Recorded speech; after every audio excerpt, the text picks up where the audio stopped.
He also gains like 20 pounds in between scenes. Skinny Mark, Fat Mark, Skinny Mark, Fat Mark. You are watching Yay or Nay Reviews, where we take 2 minutes to answer one question.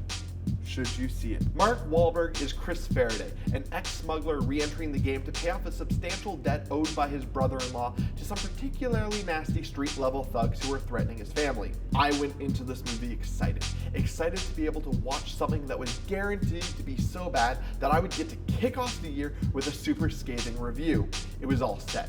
Released in the month of January, marketed as an action flick, starring Mark Wahlberg. The only thing missing was Nicolas Cage. It felt just how I felt going in to see The Mechanic last year. Well, I was wrong then, and I was wrong now. Let's start with the talentless hack that is Wahlberg. Sure, he was watchable in The Departed, he was even likable in The Fighter. But name one other movie that you've been able to sit through with Marky Mark in it without groaning. Thought so. And while I enjoyed this movie, I still didn't like him in this movie. His whiny, nasally voice and blatant, tougher than thou douchebaggery appearance just irritates the fuck out of me. But once you throw in Ben Foster, who's a phenomenal character actor, and Giovanni Ribisi, who takes badass to a whole new level, you realize that you can't help but be impressed by the talent that went into making this movie.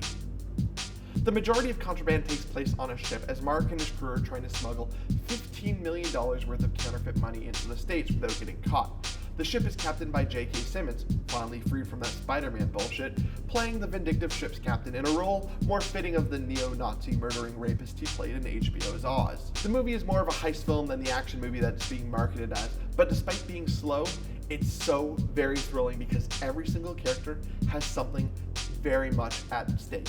You end up spending the entire movie sitting on the edge of your seat, needing to know what's going to happen next. The movie's far from perfect, but it's a fun ride, especially for January. Yay! So, tell me guys, I can't be the only one Mark Wahlberg irritates the fuck out of. Let me know what you think in the comments below, or over on our website, shouldyousee.com. And if this is your kind of movie, here's a couple of reviews for similar movies so you know if you should see them.